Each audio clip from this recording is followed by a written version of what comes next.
हाँ जी, शुरू करते हैं आज का नया चैप्टर। आज हम पढ़ेंगे पाइथन सीरीज़ के कुछ इंपॉर्टेंट मेथड्स, कुछ फंक्शंस जो बहुत ज़्यादा यूज़फुल होते हैं, बहुत ज़्यादा यूज़ आते हैं। ध्यान से देखिए, बहुत इंपॉर्टेंट चैप्टर है आज का ये वाला। मेथड्स, फंक्शंस, सीरीज़ के ऊपर यूज़ होने वाले। तो सबसे पहले देखिए, मैं आपको आज का चैप्टर स्टार्ट करता हूँ। ये एक सीरीज़ है, मेरे पास S1 नाम की सीरीज़ है, उसके अंदर कुछ वैल्यूज़ है, कुछ इंडेक्सेस है, कोई दिक्कत नहीं है। मुझे इस सीरीज़ को सॉर्ट करना है, असेंडिंग या डिसेंडिंग ऑर्डर में जमाना है। उसके लिए फंक्शन होता है, सीरीज़ का नाम लिखो, डॉट सॉर्ट वैल्यूज़। ये सीरीज़ को उसकी वैल्यूज़ के हिसाब से सॉर्ट कर देगी। वैल्यूज़ कौन सी होती है? ये वाली, ये होता है इंडेक्स। तो ये वैल्यूज के हिसाब से सॉर्ट कर देगा। ये देखिए, सॉर्ट वैल्यूज लिखते ही वो असेंडिंग ऑर्डर में सॉर्ट हो चुकी है। देखिए वैल्यू, साथ में करस्पॉन्डिंग इंडेक्स ऑटोमेटिकली सेट हो चुका है, ऑटोमेटिकली सेट हो चुका है। तो ये पूरी सीरीज मेरी वैल्यूज के हिसाब से सॉर्ट हो गई है असेंडिंग ऑर्डर में। अगर डिसेंडिंग ऑर्डर में करना है तो इसी सॉर्ट वैल्यू फंक्शन के अंदर एक पैरामीटर पास कर दो, असेंडिंग इक्वल टू फॉल्स। ये लिखोगे तो वो डिसेंडिंग ऑर्डर में सॉर्ट हो जाएगी। ये देखिए, पहले E15 सबसे लास्ट में था, अब E15 ऊपर आ चुका है। वैल्यूज के हिसाब से सॉर्ट हुई है, सबसे बड़ी बात ध्यान रखना। वैल्यू के हिसाब से डिसेंडिंग ऑर्डर में सॉर्ट हो चुकी है। कुछ नहीं लिखोगे अंदर तो असेंडिंग में सॉर्ट करेगा, ascending equal to false parameter लिखोगे तो डिसेंडिंग में सॉर्ट करेगा। यानी कि बाय डिफॉल्ट असेंडिंग की वैल्यू, ये वाला असेंडिंग की वैल्यू ट्रू होती है। Default value of ascending in sort values function is true. ठीक है, चलिए आगे चलते हैं। अब मुझे अगर इस इंडेक्स के हिसाब से सॉर्ट करना है तो अभी मेरा ये सॉर्ट वैल्यू फंक्शन किस पे चलता है? वैल्यू के हिसाब से सॉर्ट करना। अब मुझे इंडेक्स के हिसाब से सॉर्ट करना है। देखते हैं, वही वाली सीरीज है, केवल फंक्शन का नाम चेंज हो चुका है। अब मेरे फंक्शन का नाम है सॉर्ट इंडेक्सेस। अगर अंदर कुछ नहीं लिखा है मतलब असेंडिंग इक्वल टू ट्रू है, यानी कि असेंडिंग ऑर्डर में सॉर्ट करेगा। पैरामीटर पास कर दो असेंडिंग इक्वल टू फॉल्स, तो ये डिसेंडिंग ऑर्डर में सॉर्ट करेगा। सिर्फ फर्क क्या हो गया है, ये अब इंडेक्स के हिसाब से सॉर्ट करेगा। इंडेक्स मतलब ABCD वाले के हिसाब से, और वैल्यू ऑटोमेटिक सेट हो जाएगी। देखिए, ये ABCD के साथ सॉर्ट हो चुका है, ये असेंडिंग में सॉर्ट है, ये डिसेंडिंग में सॉर्ट है, वही चीज। यानी इसके अंदर भी by default ascending equal to true होता है। सॉर्ट वैल्यूज, सॉर्ट इंडेक्सेस बहुत इंपॉर्टेंट है। मेरे को अगर निकालना है, जैसे ये होता, अगर ये स्टूडेंट के रोल नंबर होता, इंडेक्स वैल्यू होती, स्टूडेंट के मार्क्स होते, मुझे कहता टॉप 5 बच्चों के मार्क्स निकालो, टॉप 5 बच्चों के मार्क्स निकालो, तो मैं क्या करता? सॉर्ट वैल्यूज कर देता। सॉर्ट वैल्यूज करने के बाद हेड नाम का फंक्शन यूज करता और ऊपर से 5 उठा लेता, और इसको सॉर्ट किस में करता? मैं डिसेंडिंग ऑर्डर में, यानी असेंडिंग इक्वल टू फॉल्स पास करता। तो ये देखो, ये टॉप रैंकर्स मेरे पास आ चुके हैं। तो ये sort value, sort indexes use आता है। आगे चलते हैं, अगला फंक्शन देखते हैं। ID मैक्स और ID मिन बहुत ज़्यादा इंपॉर्टेंट है। आपके पास अगर एक सीरीज है, उस पर रोल नंबर, उसका इंडेक्स है, रोल नंबर 121, 102, 102, 103, और उसके मार्क्स हैं 58, 28, 30। ये मार्क्स हैं, ये रोल नंबर, ये marks, roll number, marks, roll number, marks, ये सीरीज है। मुझे कोई बोलता है कि सबसे मैक्सिमम मार्क्स कितने हैं और मिनिमम मार्क्स कितने हैं, तो कैसे निकालेंगे? सीरीज का नाम लिखो और मैक्स लिखो। ये हम पढ़ चुके हैं एट्रीब्यूट के अंदर, सीरीज के। सीरीज का नाम और मैक्स लिखो, मैक्सिमम वैल्यू आ जाएगी। मेरे यहाँ मैक्सिमम वैल्यू 15 थी। मिन लिखो तो मिनिमम वैल्यू आ जाएगी, मेरे यहाँ मिनिमम वैल्यू 2 थी। तो मिन और मैक्स फंक्शन क्या यूज करता है? मैक्सिमम और मिनिमम वैल्यू निकाल देता है। लेकिन अब क्वेश्चन आता है कि ये जो वैल्यू है, मैक्सिमम वैल्यू, ये कौन से इंडेक्स पर है? उसका इंडेक्स नंबर कौन सा है? अगर मुझे इंडेक्स नंबर निकालना है तो फंक्शन का नाम चेंज हो जाएगा, ID max, S1 dot ID max. ये इंडेक्स नंबर निकाल लेगा। मेरा 15 इंडेक्स नंबर E पर है, ये देखिए, तो ये इंडेक्स रिटर्न करता है। इसी तरह दूसरा फंक्शन क्या है? ID मिन, IDX मिन, IDX मिन, यानी ये 2, मिनिमम वैल्यू 2 जो है मेरी, वो इंडेक्स नंबर G पर है, ये G रिटर्न करता है। तो खाली मैक्स और मिन क्या रिटर्न करते हैं? वैल्यू। आईडी मैक्स और आईडी मिन क्या रिटर्न करता है? उस वैल्यू का इंडेक्स। तो एक क्वेश्चन, वापस उसी क्वेश्चन पर आ जाते हैं। मेरे पास रोल नंबर है 101, 102, 103 और हर रोल नंबर के मार्क्स है मेरे पास। कितने किसके मार्क्स आए? मुझे कोई बोलता है कि कौन से रोल नंबर के मैक्सिमम मार्क्स आए हैं। मैक्सिमम मार्क्स लाने वाले स्टूडेंट का रोल नंबर बताइए। तो मैक्सिमम मार्क्स लाने वाले स्टूडेंट का रोल नंबर बोलने के लिए मुझे क्या, कौन सा फंक्शन यूज करना पड़ेगा? S1 नाम है इस सीरीज का, S1 डॉट IDX मैक्स। तो मेरे पास क्या आ जाएगा? 101 आउटपुट आ जाएगा। और कोई मुझे बोले कि ये जो 101 आउटपुट आया है, यानी 101 इंडेक्स नंबर आया है, इस इंडेक्स नंबर के कितने मार्क्स हैं, यानी कि मैक्सिमम मार्क्स कितने हैं। इनडायरेक्टली मेरे से यही पूछ रहा है ये कि मैक्सिमम मार्क्स कितने हैं। तो कौन सा फंक्शन यूज करूंगा मैं? S1 dot max. दूसरा तरीका और यूज कर सकता हूं, अगर मुझे इंडेक्स नंबर पता है कि इस इंडेक्स वाले के मैक्सिमम मार्क्स हैं, तो मैं डायरेक्ट ऐसा लिख सकता हूं, S1 लगा के सीरीज का नाम लिखो, ब्रैकेट में इंडेक्स नंबर लिखो, तो अपने आप इसका आउटपुट भी 15 आएगा। तो मुझे ये मैक्स फंक्शन भी यूज करने की जरूरत नहीं पड़ेगी। मुझे अगर इंडेक्स पता है तो मैं वैल्यू निकाल सकता हूं, लेकिन अगर मुझे वैल्यू पता है तो मैं इंडेक्स नहीं निकाल सकता हूं। इसलिए ये IDX मैक्स और IDX मिन फंक्शन बहुत ज़्यादा यूजफुल है, आपके क्वेश्चंस आते हैं। चलिए आगे चलते हैं और दूसरे फंक्शन देखते हैं। Unique function. यूनिक क्या करेगा? ये देखिए, ये अपनी सीरीज है, इसके अंदर कुछ वैल्यूज है। 2 कितनी बार आया है? एक बार। 8 कितनी बार आया है? 1 2 बार 8 आया है। 6 कितनी बार आया है? 1 और 2। 6 भी 2 बार आया है। मुझे केवल यूनिक वैल्यू चाहिए, एक वैल्यू एक ही बार आया है। S1 डॉट यूनिक लिखते ही मेरे पास देखिए कि भाई 2 है, 8 है, 3 है, 6 है, 15 है, 5 है। यूनिक वैल्यू ये है, रिपीट नहीं होगी कोई भी वैल्यू। मुझे यूनिक वैल्यू चाहिए। शहर के नाम की सीरीज है, हर आदमी, कई एक शहर में बहुत सारे लोग रहते हैं, यानी कि शहर का नाम बार बार रिपीट हो रहा होगा। बहुत सारे, मेरी कंपनी में एम्प्लॉय काम करते हैं, उन शहरों के नाम है। उदयपुर के 25 एम्प्लॉई हैं, जोधपुर के 36 एम्प्लॉई हैं, इंदौर के 50 एम्प्लॉई हैं। लेकिन मुझे तो सिर्फ चाहिए कि मेरे कंपनी के एम्प्लॉयज़ किन किन शहरों में रहते हैं, यानी मुझे एक शहर का नाम एक ही बार चाहिए। तो मैं कौन सा फंक्शन यूज़ करूँगा? S1 dot unique. मेरे पास एक ही बार नाम आएगा। और अगर मुझे उनका काउंट चाहिए, सिंपल, नाम नहीं चाहिए, काउंट चाहिए कि कितनी यूनिक वैल्यूज़ हैं, तो फंक्शन का नाम है N यूनिक। N यूनिक तो 6, देखिए 6 वैल्यू है जो यूनिक है। 6, 1 2 3 4 5 6। तो क्या आउटपुट आया? N यूनिक का आया है 6। यूनिक लिखने से तो पूरी एरे आ जाती है। अभी एक अगला फंक्शन है value counts. S1 dot value count, कौन सी वैल्यू कितनी बार आई है। देखा, अपन ने देखा था अभी 6 अपना 2 बार आया था, 8 भी 2 बार आया था, बाकी सब एक एक बार आया है। तो ये वैल्यू काउंट में क्या करता है? कौन सी वैल्यू कितनी बार आई है ये बता देता है मुझे। फिर एक फंक्शन है is unique. Is unique Boolean return करता है। इज यूनिक का मतलब क्या इस सीरीज में सारी वैल्यूज यूनिक है? हमारे इसके अंदर नहीं है यूनिक। क्यों नहीं यूनिक है? क्योंकि 6 2 बार आ रहा है, 8 2 बार आ रहा है, तो यूनिक नहीं है। तो आउटपुट क्या आया है मेरा? फॉल्स आया है। अगर सारी वैल्यूज एक एक बार ही आई होती, यानी हर वैल्यू यूनिक होती, तो आउटपुट क्या आता? ट्रू। चलिए ठीक है, ये 4 फंक्शन है। यूनिक, वापस से रिवीजन कर लीजिए। Unique, N unique, value counts और इज यूनिक। ठीक है, चलिए आगे चलते हैं और देखते हैं हम लोग। अभी आ जाता है हमारा, मुझे सीरीज से सीरीज बनानी है। मेरे पास एक सीरीज बनी हुई है, मुझे इसको यूज करते हुए एक दूसरी सीरीज बनानी है। तो उस फंक्शन का नाम होता है री इंडेक्स। री इंडेक्स कैसे करते हैं?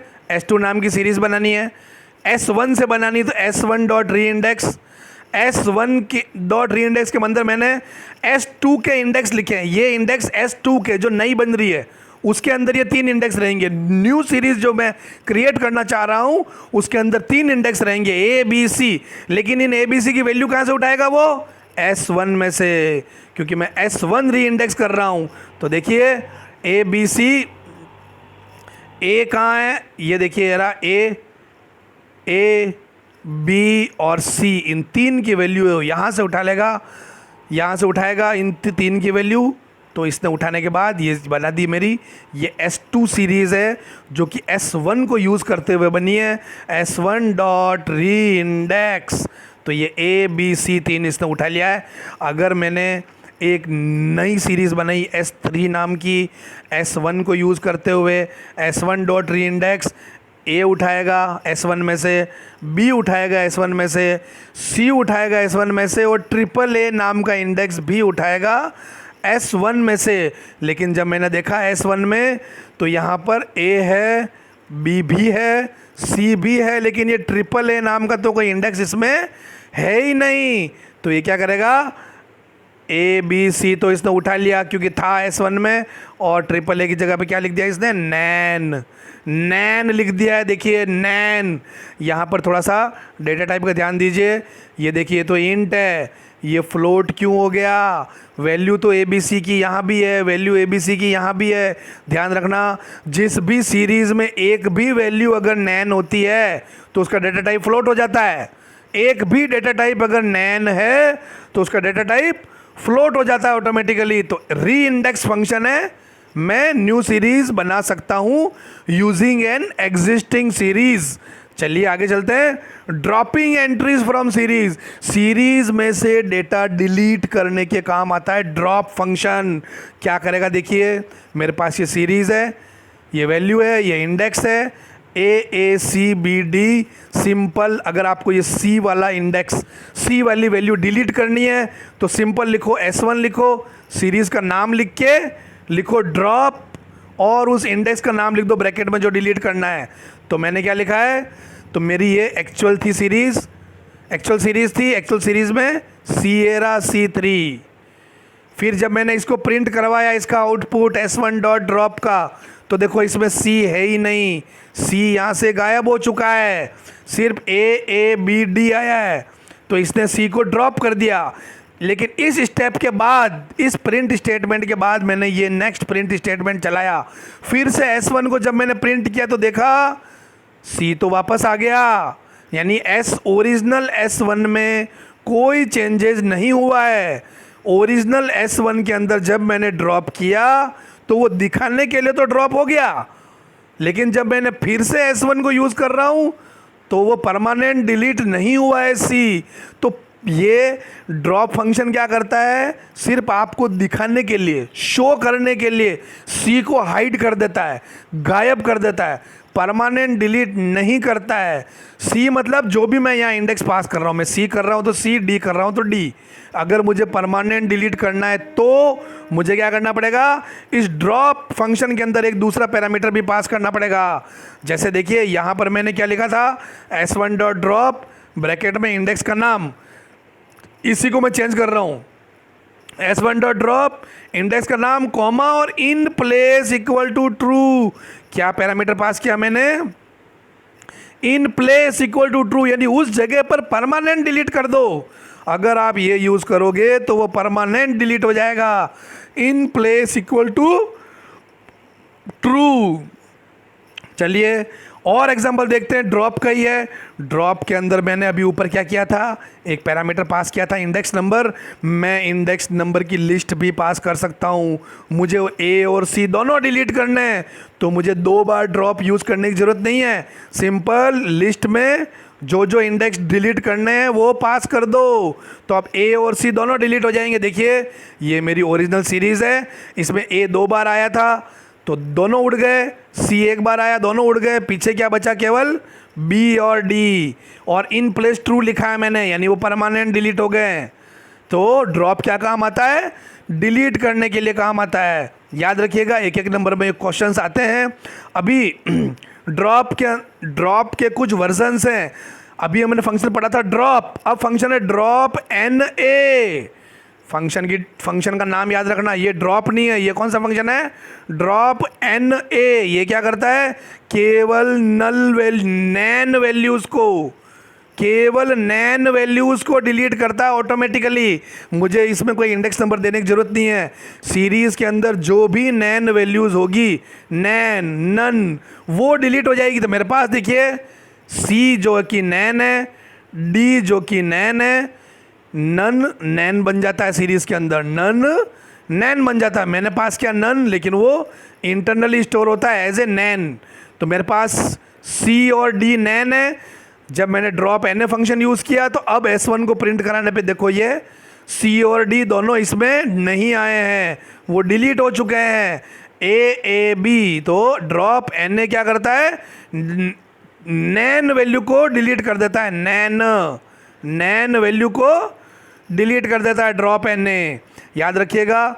अभी और अगला फंक्शन देखो, अब अगला फंक्शन है drop duplicates in place true. तो हर जगह काम आएगा, जहां ड्रॉप फंक्शन यूज होगा वहां पर इन प्लेस ट्रू यूज हो सकता है। आप इन प्लेस ट्रू यूज नहीं करोगे तो वो केवल हाइड करेगा, दिखाने के लिए डिलीट करेगा, परमानेंट डिलीट नहीं करेगा। और अगर आप इन प्लेस ट्रू यूज करते हो तो वो परमानेंट उसको डिलीट कर देगा। तो अभी फंक्शन का नाम से पता चल रहा है ड्रॉप डुप्लीकेट। डुप्लीकेट वैल्यू को डिलीट कर दो जो एक से ज़्यादा बार आई है, लेकिन एक वैल्यू रखो परमानेंट। ऐसा देखो, बताता हूँ, समझाता हूँ। देखो 2 कितनी बार आया है, 0 पे 2 है, 2 पे 2 है, 2 बार 2 आया है। लेकिन ये फंक्शन यूज़ करने के बाद देखो एक ही बार 2 बचा है। जो पहली बार जो 2 आया था 0 पे और 2 पे, इंडेक्स नंबर 0 पे 2 है और इंडेक्स नंबर 2 पे 2, तो जो पहला वाला 2 किस पे, 0 पे, उसने उसको रख दिया, सेकंड वाले को डिलीट कर दिया। इसी तरीके से 8 देखो कितनी बार है, 8 इंडेक्स नंबर 1 पे है, 8 इंडेक्स नंबर 4 पे है, 8 इंडेक्स नंबर 6 पे है। तो ये क्या करेगा, पहला वाला 8 रख देगा, यानी कि 1 वाला 8 रख दिया, बाकी 4 और 6 वाले उसने डिलीट कर दिए हैं। तो ड्रॉप डुप्लीकेट क्या करता है, जितनी डुप्लीकेट वैल्यूज़ हैं उनमें से एक वैल्यू रहने देता है। कौन सी वाली वैल्यू रहने देता है, जो सबसे ऊपर है। ये सबसे इंपॉर्टेंट चीज़ है, ध्यान रखना। सबसे ऊपर वाली 8 मेरा 1 इंडेक्स पर भी था, 4 इंडेक्स पर भी था और 6 इंडेक्स पर भी था। इसने कौन सी वैल्यू रखी, फर्स्ट वाली 1 वाली वैल्यू रखी है, ड्रॉप डुप्लीकेट्स। चलिए आगे चलते हैं। अभी ड्रॉप डुप्लीकेट्स के अंदर ही देखो वही फंक्शन है ड्रॉप डुप्लीकेट्स, लेकिन मैंने एक नया पैरामीटर लिखा है keep equal to last. Keep equal to last का मतलब है कि अब ये लास्ट वाली वैल्यू को रखेगा, बाकी सबको डिलीट कर देगा। देखिए 2 मेरा 0 पर भी है, 2 मेरा 2 पर भी है, और मैंने keep equal to last use किया है। तो देखिए इसने सेकंड वाला 2 रखा है, 2 2 0 2 वाला 2 डिलीट कर दिया है। इसी तरीके से मेरा 8 1 पर है, 4 पर है और 6 पर है। तो इसने देखो कौन सा वाला 8 रखा है, 6 वाला 8 रखा है, 1 वाला नहीं रखा है, फर्स्ट वाला नहीं रखा है। Keep equal to last use करने से ये लास्ट डुप्लीकेट वैल्यू को रहने देता है, बाकी को डिलीट कर देता है। तो ड्रॉप डुप्लीकेट में हम क्या पढ़ चुके हैं, अगर मैं कीप इक्वल टू लास्ट नहीं लिखूंगा तो वो पहली वैल्यू को रखेगा, कीप इक्वल टू लास्ट लिखूंगा तो वो लास्ट वैल्यू को रखेगा। अभी एक ड्रॉप डुप्लीकेट का एक और है, कीप की 3 वैल्यू होती है, कीप पैरामीटर की 3 वैल्यू होती है। फर्स्ट बाय डिफ़ॉल्ट क्या होती है, फर्स्ट, फिर होती है लास्ट, हम दोनों देख चुके हैं। तीसरी वैल्यू होती है फॉल्स। ये देखिए keep equal to false, keep equal to false मतलब कि आप डुप्लीकेट वैल्यू रखो ही मत, सारी डिलीट कर दो। तो इससे देखो 2 को भी पूरा डिलीट कर दिया, मेरे रिजल्ट में 2 है ही नहीं। 8 को भी डिलीट कर दिया, 8 भी नहीं है, 2 और 8 परमानेंट डिलीट कर दिए। तो कीप इक्वल टू फास्ट लिखने से क्या करता है, वो डुप्लीकेट वैल्यू रहने ही नहीं देता, पूरी की पूरी उड़ा देता है। और कीप इक्वल टू लास्ट रखने से लास्ट वाली वैल्यू रहने देता है। फर्स्ट लिखने से या कुछ भी नहीं लिखने से पहली वाली वैल्यू रहने देता है। ठीक है, चलिए बहुत आसान था चैप्टर। और देखते हैं अगला क्वेश्चन। और आप सीरीज़ को लिस्ट में कैसे कन्वर्ट करेंगे, टाइप कास्टिंग, लिस्ट में कन्वर्ट करना है। ये मेरी सीरीज़ है, ये इसकी वैल्यूज़ है, ये इंडेक्सेस है। पहले तो आप बताओ कि आप लिस्ट में किसको कन्वर्ट करना चाहते हो, सीरीज़ की वैल्यू को या सीरीज़ के इंडेक्स को। मैं दोनों को कन्वर्ट करके लिस्ट बना सकता हूं, क्योंकि देखा जाए तो ये भी एक लिस्ट है, ये भी एक लिस्ट है। तो अगर आप फंक्शन यूज़ करते हो, सीरीज़ का नाम डॉट वैल्यूज़, आप सिंपल लिस्ट लिखो, लिस्ट के अंदर लिखो S1 डॉट वैल्यूज़। आपने अगर मेरा वीडियो नहीं देखा है, सीरीज के एट्रीब्यूट्स, तो वो देखिए आपको पता चलेगा S1 डॉट वैल्यूज क्या रिटर्न करता है, सीरीज की वैल्यूज, ये वाली वैल्यूज, तो इन वैल्यूज को लिस्ट में कन्वर्ट कर देगा। तीसरा वाला आउटपुट देखो, ये देखिए ये लिस्ट बन चुकी है वैल्यूज की। अगर मैं लिखता हूँ S1 डॉट इंडेक्स को लिस्ट में पास करता हूँ तो ये इंडेक्स जो है इंडेक्स कन्वर्ट हो जाएंगे लिस्ट में, तो ये लिस्ट बन गई देखो GNCA, इंडेक्स की लिस्ट बन गई है। और सिंपल अगर मैं सीरीज का नाम लिखता हूँ तो भी वो इन वैल्यूज़ को ही लिस्ट में कन्वर्ट करेगा। यानी कि चाहे मैं लिस्ट के अंदर सीरीज़ का नाम लिखूं या लिस्ट के अंदर S1 डॉट वैल्यूज़ लिखूं, एक ही बात है, दोनों एक ही बात है। तो आपको किसकी लिस्ट बनानी है ये आपको सोचना है। कई बार हमें ज़रूरत पड़ती है लिस्ट बनाने की, उस हिसाब से हम लोग चलते हैं। तो ये वीडियो आपको थोड़ा सा कॉम्प्लिकेटेड लगेगा, लेकिन इसको 3-4 बार देखिए, बहुत यूज़फुल फंक्शंस है। 100% इनमें से एग्ज़ाम में से क्वेश्चन आता है, खास तौर पे सॉर्ट करना, मिनिमम मैक्सिमम निकालना और ड्रॉप करना, इनके ऊपर पक्का क्वेश्चन आता है। पढ़िए, कोई डाउट है तो मेरे को कमेंट बताइए। तब तक के लिए बाय।